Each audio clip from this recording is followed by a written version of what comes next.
Hey everyone, welcome to today's video.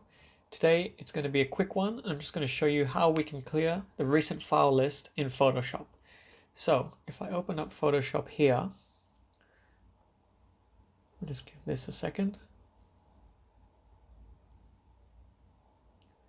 You can see here that whatever files you worked on recently, they come up in this part of the home screen. So basically, we want to remove this so every time you load up Photoshop, you're not having a lot of files cluttering up this workspace. So to do that, we go up to File, you go to Open Recent, and you can see here the two files that are down here in this area are also listed here. So to clear it all out, we basically just need to click this, the Clear Recent File List, and as soon as we do that, this area should be empty. So you just go here, done. So you can see those files are gone. Now if I close Photoshop and open it up again, it should be the same as before.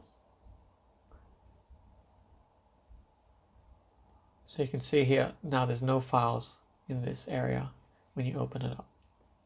So that was just a quick tip. Hopefully it was helpful. If you liked that video, please subscribe to my channel for more videos in the future.